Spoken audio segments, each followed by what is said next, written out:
I think if you're in the nonprofit field and if you're in leadership, that it's irresponsible if you don't have a LinkedIn presence.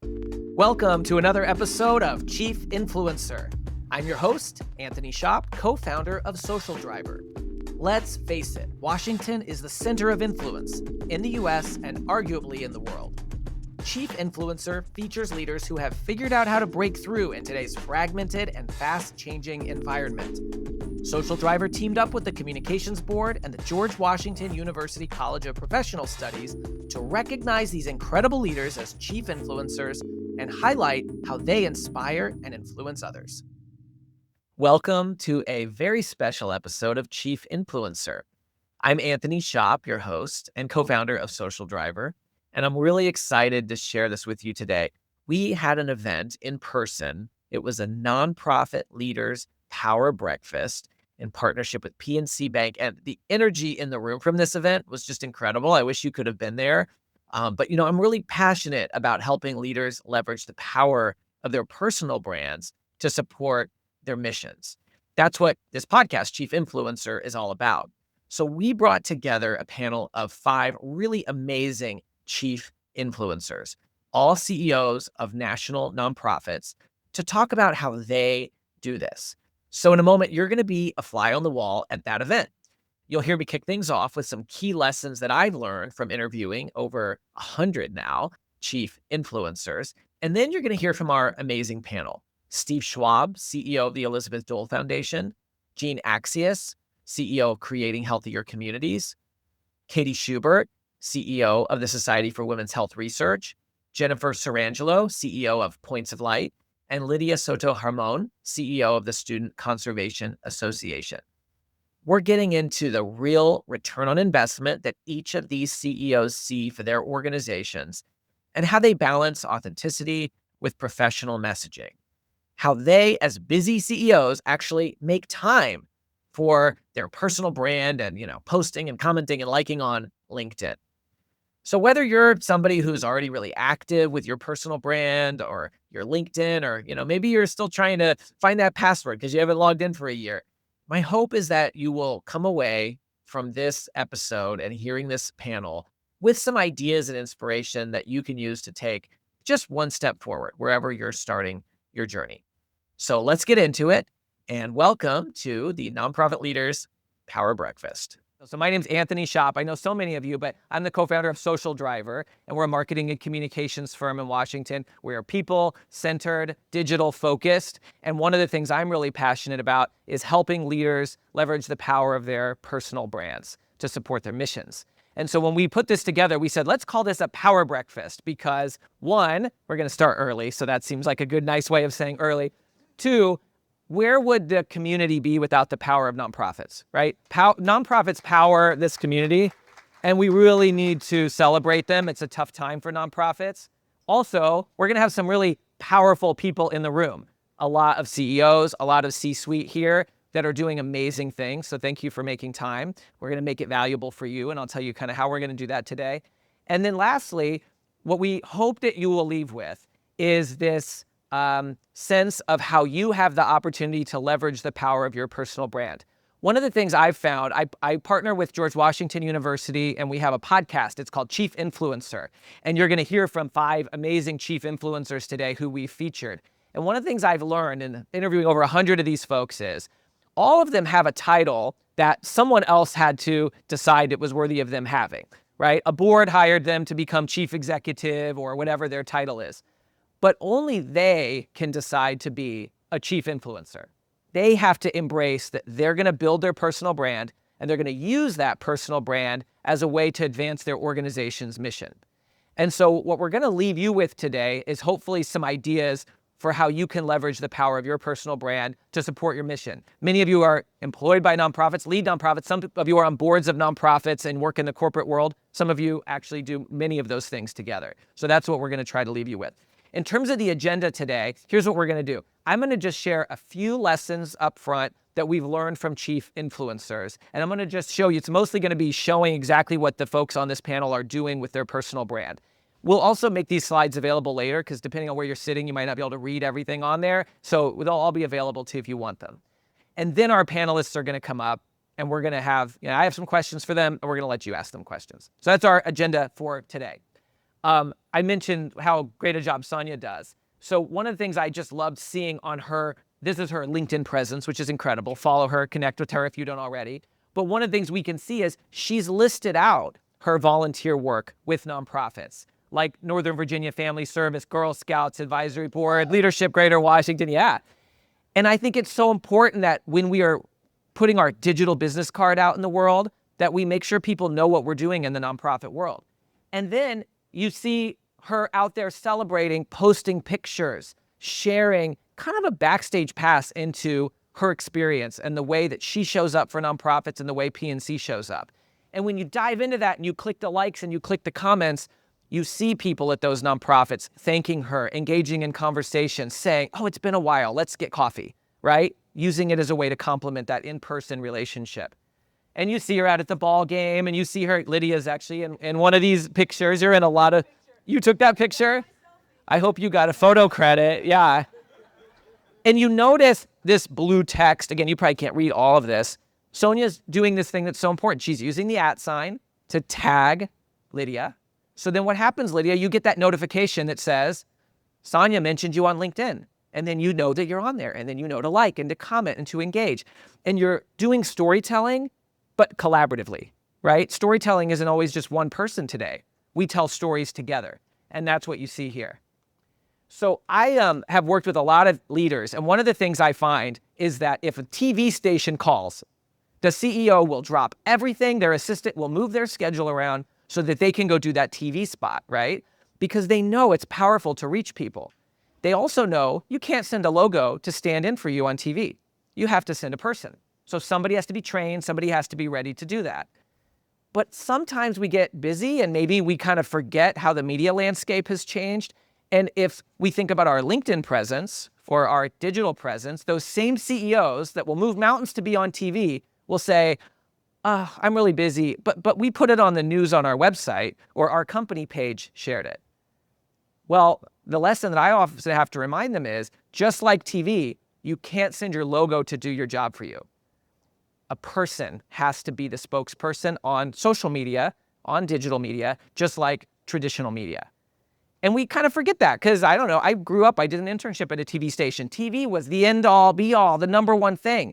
But often you can reach and engage more people and the right people through these platforms. So we have to remember that. And it's about trust, because people trust other people. People trust local media more than they trust national media in today's world. People trust the local institutions. Like, who are the most trusted institutions in our communities? Small businesses and nonprofits. So we have to make sure that we're reaching them through those voices that they actually trust. So I use this line a lot. I think faces are the new logos. And when I looked at our panelists on LinkedIn, these are all pictures that come from their LinkedIn accounts. All of our panelists are up here. You see Steve at the ball game with his colleagues. You see Gene here with a robot. You're smiling. It looks fun, but it's a little scary, Gene, because this is like the future. You see Lidia doing a selfie on Capitol Hill. You see Jennifer out in Hampton Roads doing a Point of Light volunteer award there. You see Sonia down there with people in the community. You see Katie, I think you're up on Capitol Hill or at the Supreme Court there. And so this is what we see leaders doing to show up effectively, putting their face out there, not just their brand's logo. So I've had this really cool opportunity over the last 2 years. Through GW, we launched the Chief Influencer podcast, and I've interviewed over 100 different leaders. U.S. Senator Andy Kim, Swiss Ambassador Jacques Pitlou, the founder of Craigslist, Craig Newmark, and our panelists. Half of them have been interviewed already. The other half are on schedule for this season. And I've learned these incredible lessons from them. And I want to tell you sort of the key things I've learned, and I'm going to show you some examples from each panelist, and then we have a question to break in. So here are the lessons I've learned kind of across these different interviews. The first thing is chief influencers recognize you can't have champions for your organization on the outside if you don't first have champions on the inside. So you have to start in the center.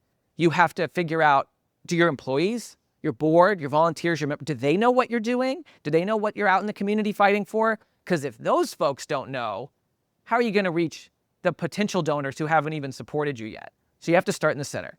Second thing I've learned is they embrace authenticity, this gray area between our personal brand and our professional brand. Those used to be totally separate. And in today's world, authenticity is really the key to unlocking the power of your influence. So they find ways to share those personal moments. And you're going to see some cool examples of that in a moment. The third thing they do is they don't just make it about themselves. One of the obstacles I hear from leaders who aren't active with their personal brands, they say, I don't want to be that person that's just self-promoting all the time, that's just talking about myself. We say, great. The good news is you don't have to do that. In fact, that's not what works well. Make it about other people. Elevate other people and share the stage with them. You're surrounded by stories of others doing great stuff. Let's elevate those stories. Not only does it work better, it feels better too, because then you're not just being self-promotional. The fourth thing I've learned is that in whatever industry you're in, you have to learn the lingo of that world. And think of all the acronyms in your industry or your work that you have to learn. The special terms, whether it's related to Washington and legislation or whether it's healthcare. The few things I need you to know about how to show up on a place like LinkedIn is way simpler than all that important stuff you have to do in your day job. But marketing people like to use these fancy terms like impressions and reach and engagement that just sort of make people feel like it's more difficult than it is. If you do nothing else on a platform like LinkedIn, it's remembering to do what I showed you that Sonia did. You use the @ and make sure you're tagging the person or the company so they see it. That will put you ahead of so many people who are just typing the name and not doing that, believe it or not. So that's just one little thing. A couple of tips like that, you'll go a long way. And then the last thing is, I think it's really difficult sometimes in today's world for us to not feel overwhelmed by all the things we could do, especially when you're in nonprofits and you have limited resources. It's my background, it's nonprofits as well. That person wrote a book and that person was on TV and that person's doing this new roadshow, and it can just be paralyzing. What I've learned from these chief influencers is that they don't let that fear of missing out or that competitive nature weigh them down. They just remind themselves of where they're going, their goals, and they just take one step at a time toward their goals. They focus on their own growth rather than worrying about what everybody else is doing. So today you're going to see these leaders that are doing incredible stuff, but just don't feel like you have to do everything they're doing because they're in a different, organization. They have different goals. What's just one step you can take? And that's really where I kind of want to leave you in this part of the conversation before I show the examples is, sometimes when I share this stuff, people kind of look at me a little nervously because there are people in the room that are like, yeah, I'm posting every day. I have my personal brand strategy. I know what I'm doing. And there are others that are like, I need to find my LinkedIn password, Anthony. Like, I don't even know where to start. Wherever you are starting, you are doing incredible work already. Whatever step you're on this landscape, just think about where are you heading and what's one step you can take. And if that step is finding your password or updating that 20-year-old picture or doing your first post or clicking the like button, great. Because imagine how powerful it would be if every one of us just took one step. That would make a big difference, right? We could really support one another and support our missions. So let me show you how some of our leaders that you're going to hear from on the panel are showing up already. So we have Steve Schwab, CEO of the Elizabeth Dole Foundation. And Steve told me, Anthony, almost any time I go to a meeting, I pull out my phone and take a selfie. Why do I do that? Not just because, I want my friends and family to know that I'm getting all these cool opportunities, which they do, which is a pretty cool thing. He said, I want my funders and my board and my team and all the caregivers around the country that we are supporting to know I'm out there fighting for them, that I'm in the halls of that corporation, that I'm at that ball game when we had a chance to, throw out the first pitch or get recognized. And I think that's such a really cool frame for how you want to show up as a leader and why you want to take that selfie and why you want to get that message out. And he's doing that in these examples around their Face the Fight campaign that they have with USAA that's focused on a major heavy topic, veteran suicide. But they know that just talking about it makes a big difference. And then you can see Steve, I think that's the Army-Navy football game in that example, at the White House with his nephew, with the founders of Punchbowl News, with Senator Dole at a ball where you get to bring your dog. It's for the Humane Rescue Alliance, the Bark Ball. and even when he voted. And he didn't say who he voted for, but he showed that I voted sticker and said, this is our civic responsibility, we should vote. So these are some really good examples of sort of sharing the stage, but also embracing that gray, right? That authenticity where we feel like we get to know Steve. And I witness this when I'm with Steve. People come up to him, and sometimes it's as if like they see him all the time and he's their best friend, and they maybe haven't seen him for a year, but they feel like they know him, and they do know him better because of how he's showing up here. Next, I want to show Jennifer Sirangelo, CEO of Points of Light. She's flying in from Kennebunkport this morning to be with us, so she's going to arrive right when the panel starts, but we're so thrilled that she's able to be here with us this morning. And one of the things I love about Points of Light is since the early 90s when George H.W. Bush created it, they created a daily Point of Light award where they recognize a volunteer.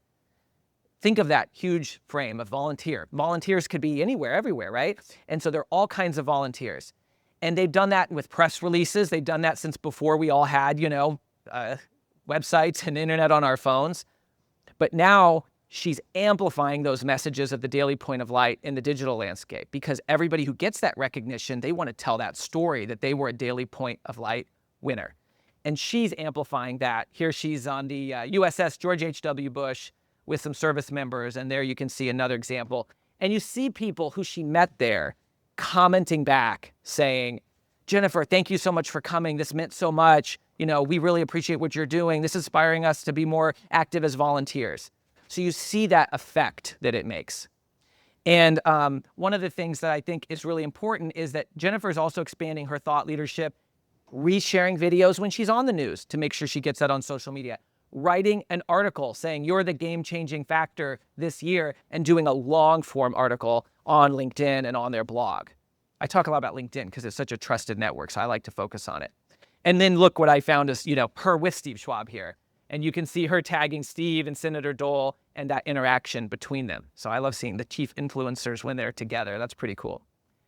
Gene Accius, this is that robot picture. He's here sharing his story, thanking a board member.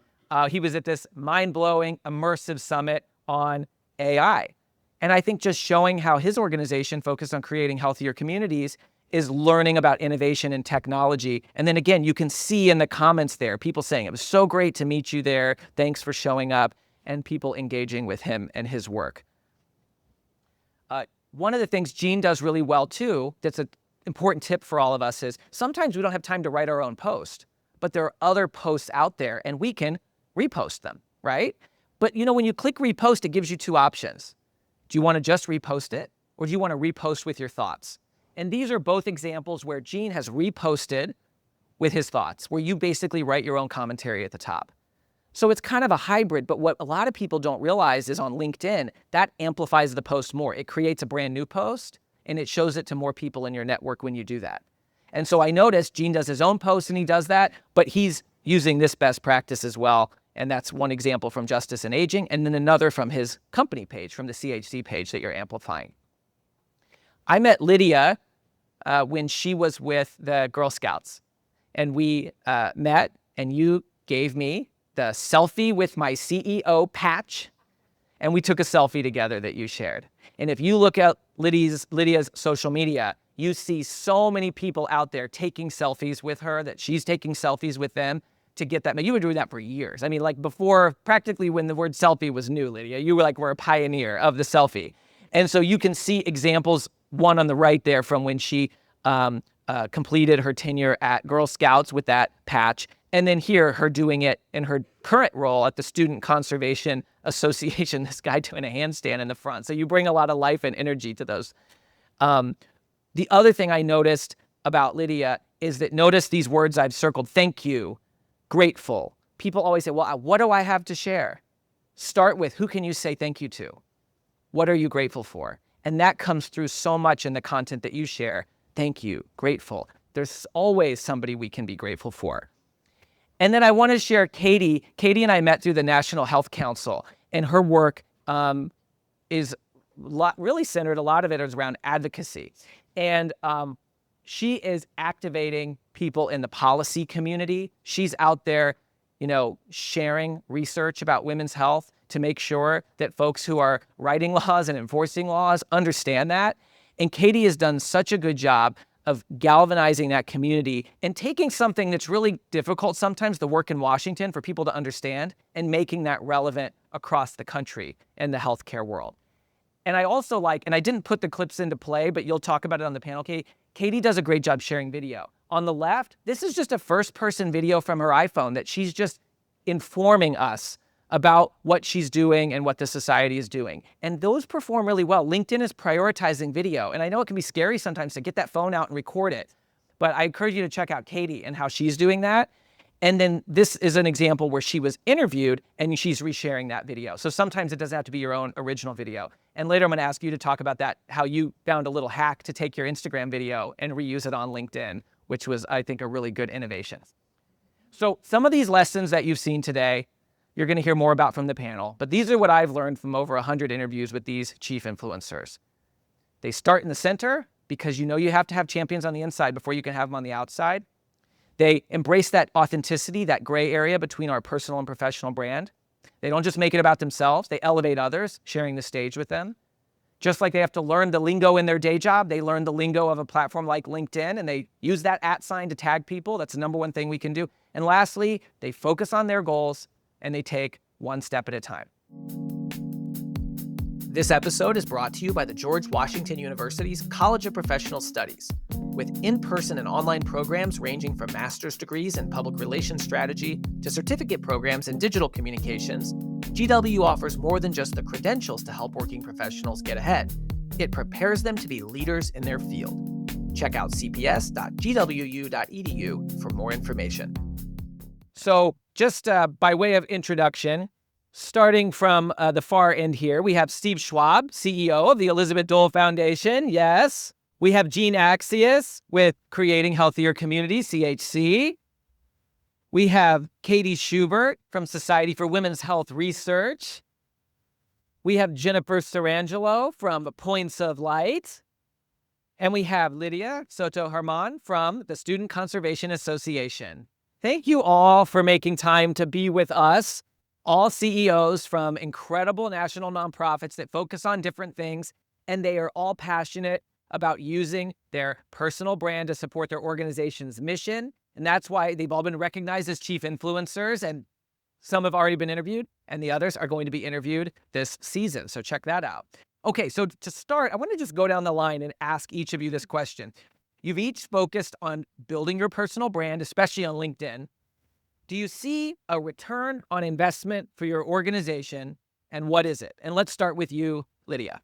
I would say that one of the things that I've noticed, so through the, I guess it's DM, right? The little messages that people leave you. I have had some really interesting collaborations. Either people say, oh my goodness, you were in my town. I'm interested in learning more about what you're doing. Or there's a, I was an alum of that organization. So it really provides us, for the Student Conservation Association, an opportunity to connect with the general public in a way that I don't think I could be all over the country, like you were just in Kennebunkport, but not everybody can be everywhere. So that's one of the things that I noticed. Connecting individually. What about you? Two things that I would share. First is, I think the most important part of what my team has shared, of my LinkedIn and all of that, is really personifying the brand and giving it a human face and a person to relate to and things to relate to. So that, hi, sorry, I'm seeing friends in the room. That's been huge. That's been the biggest thing. And then because of that, we've seen an increase in engagement. So people interacting with our site, our, all of our channels. And that's been great. That's been the biggest two things. Yeah, love that. Yeah, I mean, I totally agree. I think the level of visibility that we've been able to raise, right? Because we can't be everywhere all at once. But we were just talking about this at our table. Like, I'll go places and people will say, oh, I'm following you. I'm following the organization. How can I do more? So we're meeting new people. We're meeting new funders potentially, which is also huge. And also just getting into rooms that we wouldn't otherwise have the opportunity to access. I could not agree more with the panel. For CHC, I think one of the things that we've seen is a significant increase in partnerships, both in terms of people fully, leaders in organization understanding what we do, and more importantly, what can we do together, and wanting to be part of it.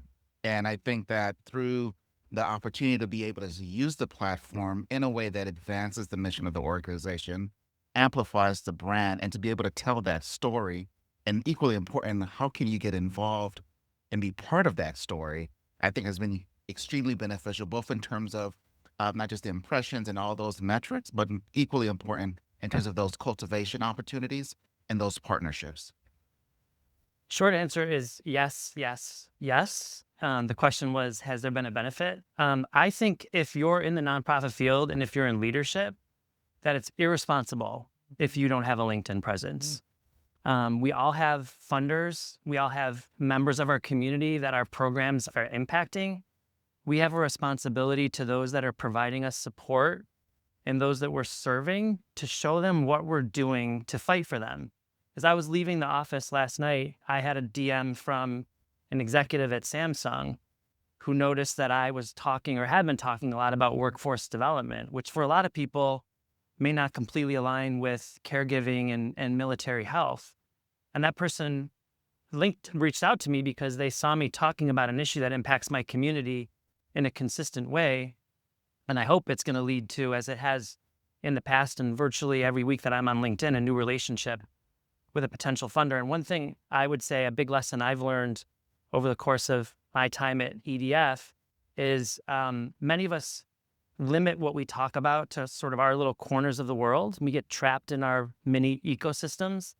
So step back and think about the ways that you can expand the conversation that you're having. In my respect, military health, caregiving, mental health is also underneath the longevity and aging banner that the nation is talking about, and mental and emotional health falls under physical health and innovation. So I talk a lot about things that are maybe 4 or 5 categories above the little corner of the world that we reside in, and it allows you to elevate and bring more people in who care about those issues, can find their ways to the kind of impact that you're having on the ground in the communities that you serve.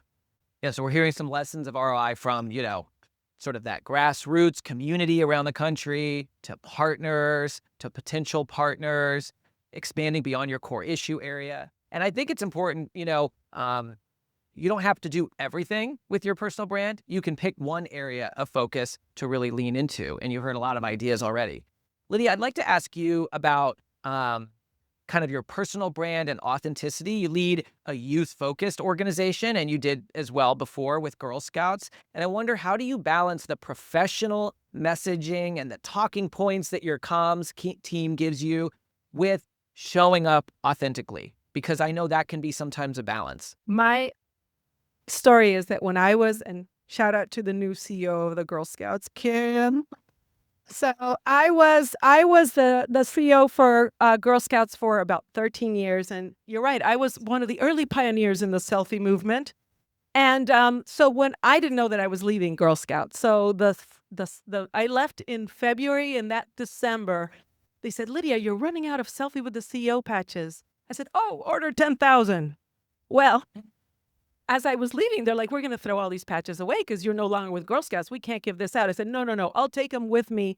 I'll start giving them in my new organization. I'll just scratch out the Girl Scouts and put SEA on them. Well, I did that for like about 6 months. And then my team was like, we don't like this upcycle thing. It's not working for us. So they designed a patch for me, which I have some if you want one today. And it says Saving the Planet con Corazon. Which is really interesting about this is that it has a QR code to my LinkedIn page, so that when I do give this to young people especially, they can many of them are not on LinkedIn. So this is an opportunity to say, you need to be on LinkedIn. You want to connect with me? Here's a QR code to connect to my organization and learn more about what it is that I'm doing. So I think authenticity comes with, what makes you happy. I like selfies. That's just who I am. I forgot my selfie stick today. I'm sorry.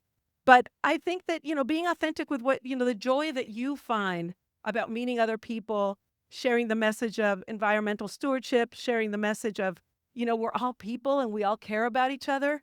And sometimes a patch, something I stole from the Girl Scouts, can work in a new environment, because it is very unique when you give somebody a patch as your business card or as, something so that they remember you. So that's what I would say.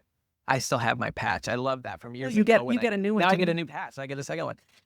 Jennifer, I shared earlier with everyone, a little bit about the Daily Point of Light Award, which is so cool that you all still do, and it's really expanded in terms of how you do it. I wonder if you could talk about how you decide personally what stories to spotlight from your network, and how do you balance the importance of, your own leadership voice and thought leadership with amplifying other people. Right. Well, I also have a shout out. We have Volunteer Fairfax here, Jennifer Williamson, one of our local affiliates. So good to see you, Jennifer. I would say I kind of want to just start with what I think is a foundation for any leader on social media, and that's knowing who you are. You said it, authenticity.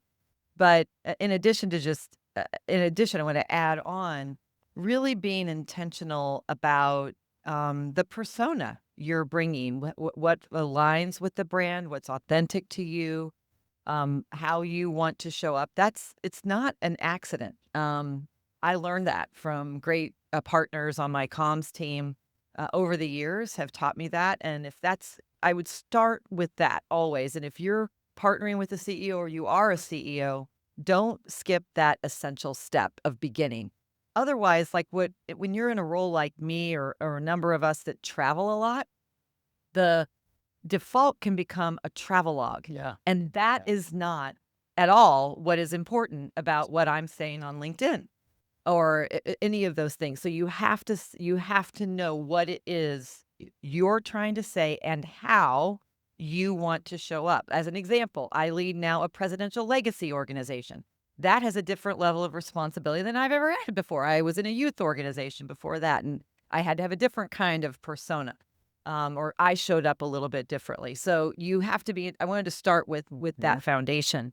From there, then it becomes what Anthony really wanted to feature about our work is the generosity with your brand, and then being generous once you've established what that is. It's very easy to be generous and highlight other stories. And in the kind of organization we are at Points of Light, where we have affiliates around the world that are the leading volunteer centers around the world and in the U.S., there's so many stories. Our job is to highlight their stories. And then we do highlight individual volunteers. This is a program from the White House called the Daily Point of Light. We're at 8,085. I think I gave that one last week. Every day, we highlight a volunteer story of an everyday person, not a fancy person, not a famous person, but an everyday volunteer. And so among those, we try to find the ones that are most relatable, or that have connections, like Steve said, to really important topics that are really important right now. So we have veteran health, we have young people, Gen Z volunteering. We have health and wellness, those kind of, especially mental health. So that's the way we try to connect to the themes that are, in the ether right now. That. And I want to just underscore one thing, that authenticity of you should meet these folks and then online when you see them say, oh, that seems like the same person. Notice what Lidia and Jennifer both did. They shouted somebody in the audience out and got support for them that way. And that's exactly what they do online. So I just think that's who you are. That's how you show up. And we see that online, but that's not because your comms team tell you to do that. That's because that's who you are authentically. And you just did it naturally in this space without thinking about it. Katie, I'd love for you to talk a little bit about advocacy, because a lot of times people might think X is a platform where, people talk about policy. Is LinkedIn or Instagram a platform for that? And I also wondered if you could share, you had kind of a fun hack that you shared at a previous meeting we had about using Instagram to create content on LinkedIn. Oh, it's okay. I'll say it right away. It's very easy. Okay. So I had a very exciting week where I was meeting a lot of people I would not have otherwise been able to meet. And I wanted to share the work that we were doing. And so I made a reel on Instagram and figured out that I can just download that to my phone. And I just posted it again on LinkedIn. Super easy. And it was the video directly. It wasn't a link back to Instagram. No, it was the video file. Video itself, and it had my Instagram handle on it too. So, which was great. So it's super easy, and I do that a lot now because I don't want to video. I mean, I'm terrible. It takes me 3 tries sometimes to even make a video. So that's the hack. And it's super easy. Give it a try if you're open to sharing your Instagram. If you're public. So that's super easy. But I think the advocacy piece, we're as an organization rooted in advocacy. We were founded to advocate for the inclusion of women and minoritized populations in clinical research. And so really in thinking about where we are now, the work continues. And part of that is to continue. And I should also say, we are not a membership organization, so we don't have a natural constituency. It's really anyone and everyone who cares about research into the health of women and sex differences. So it's like everybody in this room is impacted by this work. And so part of this is trying to motivate people. In the last couple of years, it was to be really excited about some new policy initiatives that were happening, some new funding that was available at the federal level. And then currently, it is really about how do we ensure that people understand what's happening and how do we serve as a resource for helping them to understand what's happening in DC. So it's a lot of like, stay calm, stay focused. Here's what's happening. Here's what we know. Here's what we don't know. But the grassroots piece has been really interesting because it's, again, giving us access to people who want to do something, who want to speak up, and who just want to learn what's happening, that we then can hopefully tap into to be able to make some advocacy change. And it's not just my mom replying to my LinkedIn story or whatever. My dad follows me on LinkedIn. My mom follows me on Instagram. And I'm constantly getting comments like, I reached out to my member of Congress. And I'm like, great, Mom. Tell your friends. But to me, it's just a whole new world for our organization, which is small, and we don't have a lot of resources to be able to use and leverage for those advocacy efforts. Yeah, thank you. And I think that hack that you shared from your personal Instagram, even if you don't have a personal Instagram, maybe your organization has Reels, and like downloading that to have video content on LinkedIn, because LinkedIn is prioritizing vertical video content. They're showing it to more people. So if you haven't experimented with it, it's definitely something to try. It can feel weird. Okay, yeah. Was it weird to sit in my car outside of my kid's school before a field trip and just say, here are the 4 things we've been talking? Yes, it's strange. But once you do it a few times, people are totally fine. And when you see the likes and the comments and the reaction to that, you realize, oh, this is resonating with people. Yeah. Jean, I want to ask you a question. There's a trend we've been seeing with bios, the about section on LinkedIn, that leaders are putting them in first person rather than using their third person official bio. And I noticed that yours is written in first person, which is that trend, and it even references your grandmother as sort of a why. So can you talk about why you chose to do that, but also just ways that you're trying to humanize your presence with your personal brand on LinkedIn? No, I really appreciate that question. I think it's important for people, and Jennifer said this, to really know who you are and your sense of why. And I think that even in this environment, if people can understand your sense of why, they may not necessarily agree with every decision you or your organization might make, but at least they understand why you're making it. So being able to talk about my grandmother, who raised me for the first 4 years of my life, and she's 101 years old with dementia, and being able to talk about what she instilled in me and how that shows up and manifests in the work that we actually do, it's part of that connecting. And I think that in this environment, we need to be able to use all of our platforms to connect with individuals that we may or may not necessarily know. And I think that's critically important. Yeah, thank you. Steve, I'd love to ask you, when we did our interview for Chief Influencer, you talked a little bit about internal influence as something that you really value. And I wonder if you could share, how do you get others in your organization to get involved? It could be board, staff, you have a lot of partners outside the organization, but how do you get them to follow by your example to amplify the message of the Dole Foundation, the Face the Fight Coalition? Yeah, thanks for asking this question, Anthony. How many folks in the room have done an inventory sort of internally in and among your board who has the widest reach and amplification on their social media channels? There's some hands in the room. Good. That's a good first step. That's a really necessary step to really grow your influence and your body of work on LinkedIn. So I'm a LinkedIn geek. We think you figured that out by now. I think it's really important for me to talk about my work and show it. One of the best ways I can do that is by collaborating with board members. So I have a former CEO of Procter & Gamble, a CEO of USAA, on my board. Tom Hanks and Savannah Guthrie are two of our national ambassadors. Ainsley Earnhardt from Fox News is another. All of those folks have unique ways and unique channels that they can amplify with, and subject matter that's really resonant with particular parts and particular segments of the country. And I have partners like Jennifer at Points of Light and everybody really up here on the stage today that have a window into a part of the world. We do a lot of volunteer work, and Jennifer and I are talking about how we can support the incredible work that Jennifer's doing to activate volunteerism across the country. So we're increasing the ways that we collaborate. Recently, Jose Ramos is here from Wounded Warrior Project. I found like I'm following my colleagues' examples, and I just did a blog post in collaboration with Walt Piet, who is Wounded Warrior Project CEO. Walt is a former 2-star general who runs the biggest military and veteran service organization in the country. I think the most important besides the Dole Foundation, Wounded Warrior Project. Wounded Warrior Project has a huge, and Bob Woodruff Foundation, of course. Wounded Warrior Project has a huge following on social media. And I do a monthly thought leadership piece in and among some of my most influential board members. How many folks have used the blog or content feature on LinkedIn? If you're not using that from a thought leadership standpoint or finding ways to do longer, more thoughtful, more substantive pieces, I'd really encourage you to think about doing that. And I do them on a monthly basis with someone of influence. We'll be doing one soon with the new CEO of AARP around aging and the conversation on longevity. AARP, arguably the largest mission-based organizations in the country. I think it's the biggest nonprofit in America. Their reach is gigantic. So by doing a collaborative piece with their new CEO, I'm able to penetrate, sorry, John Paul, but that's what we want to do.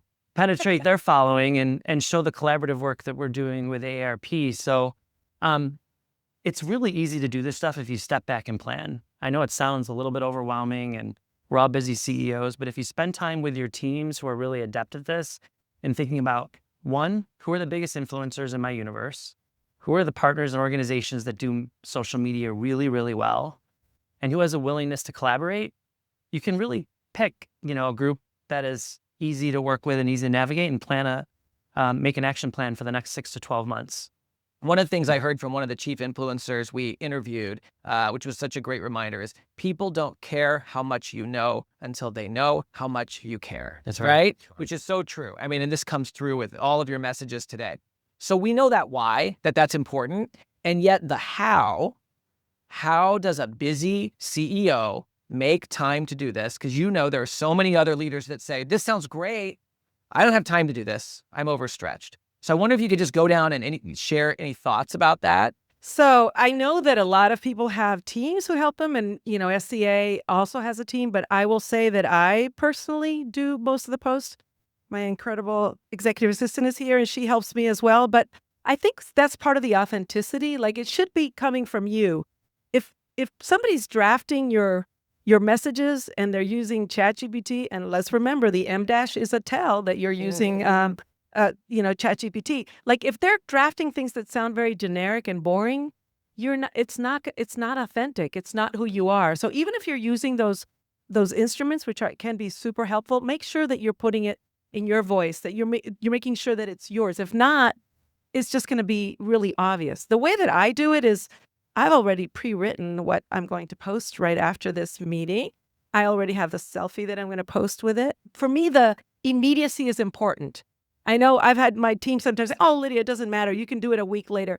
No, people want to know that this is happening right now and I'm here and I'm doing this. So I think making sure that you are taking a little bit of time planning, exactly what you said, planning ahead and making sure that make them short. I think sometimes, unless you're doing the blog post, if you put up a really, really long post, people are going to read it's just like the newspaper. They'll read the first paragraph, like or not like or whatever, and move on. So don't spend so much time making it a really, really long post.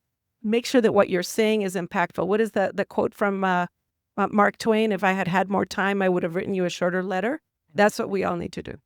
I love that. Well, it is actually hard, and it's a commitment. It is definitely a commitment, and not every CEO is interested, just being honest in that. And so I've been at Points of Light for 2 years, and I brought a different level of interest to this for our organization. And I'll tell you how I do it is definitely the planning ahead is huge. I do have a team that helps, but I read and approve every post, and I can spend up to an hour a week working on the posts and getting them ready for the next week. So I'm working right now on the next 2 weeks. So it is a commitment. It's a commitment. So you can't think it's going to go fast or whatever. And then getting the content is another really big part.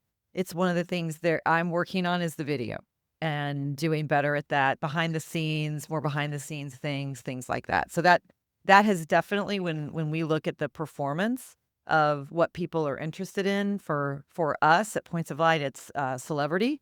Anytime we can do that, anytime I can bring a back story, something that you wouldn't know if I wasn't there being your eyes and ears, or my personal things when I share my own volunteering. Those get some of the biggest reactions. And I like that phrase you just, I'm being your eyes and ears, Mhm. right? You're doing that for people who can't do that in your organization. That's really good. I love that. I think I need to spend more time on LinkedIn. Part of the reason why I do video is because for me it's faster, rather than sitting down to really write like a post, or if I'm sharing just a few comments on what I'm thinking. So I do like that. I am not as intentional, and I think I really need to be much more intentional.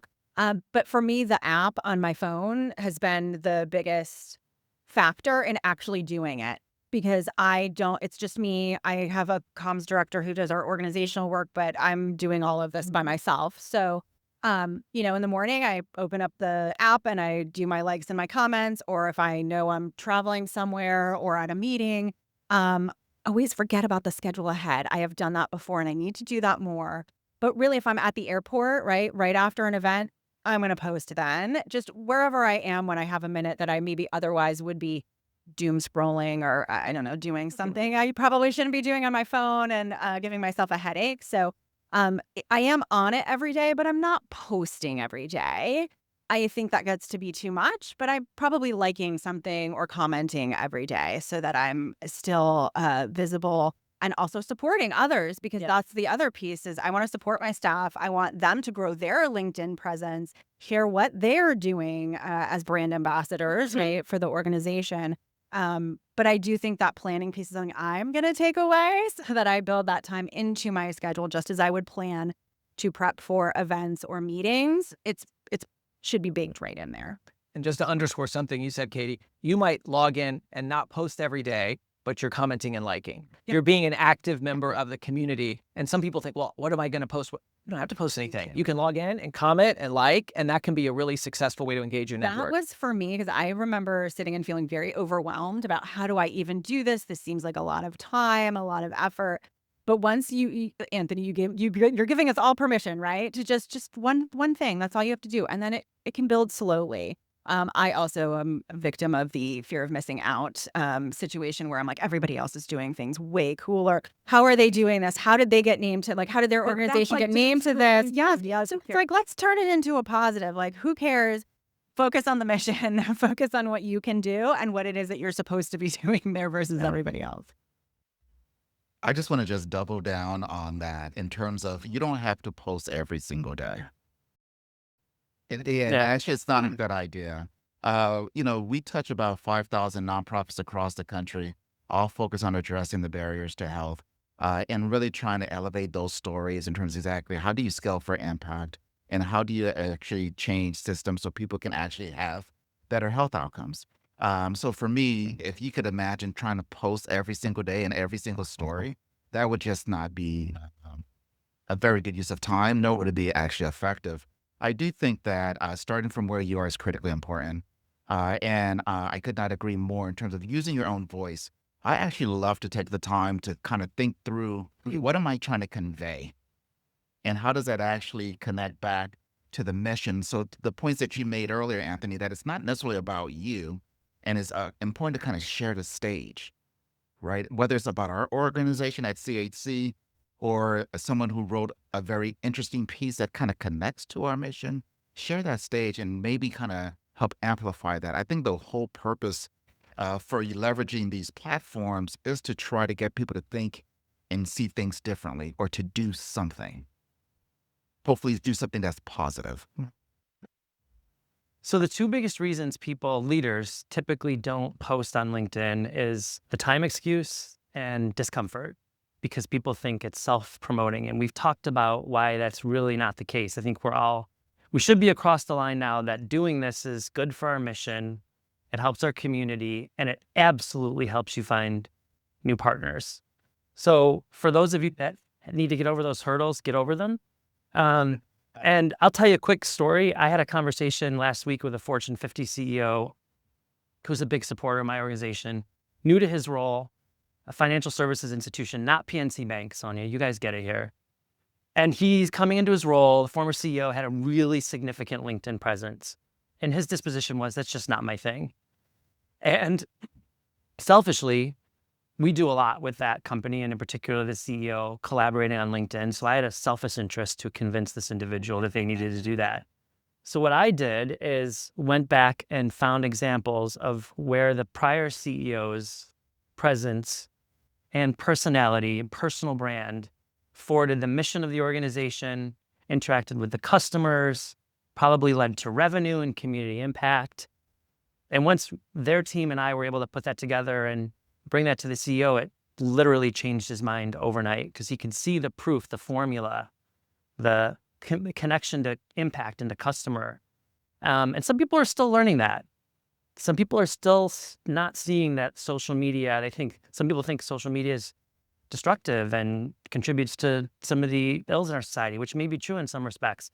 But on LinkedIn, which is indisputably the most trusted outlet online, there's real value, and there's real facts that you can point out to that lead to results. I love that example. I hadn't heard that yet. I think we see it. I just have to shout out Sonia with PNC. Anytime her name comes up, everybody knows who she is. And it's not because they always see her, although they see her in person stuff, but they see her online too. And she just does such a good job of engaging with the community in a way that's very selfless, very value driven. And so I think working with your corporate partners to help them help you and vice versa in this way is a great strategy for nonprofits. I want to leave you with this thought that wherever you started your journey today, think about just one step you can take. And I just want to leave you with something that you could do. One step, you could connect with the person sitting next to you on LinkedIn if you haven't already.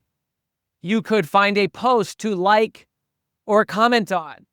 Or you could even take a selfie and write your own post, which I saw many people doing. So one step can make a huge difference. Can you please help me thank our incredible panel of experts? Well, I hope you found that conversation as inspiring as I did.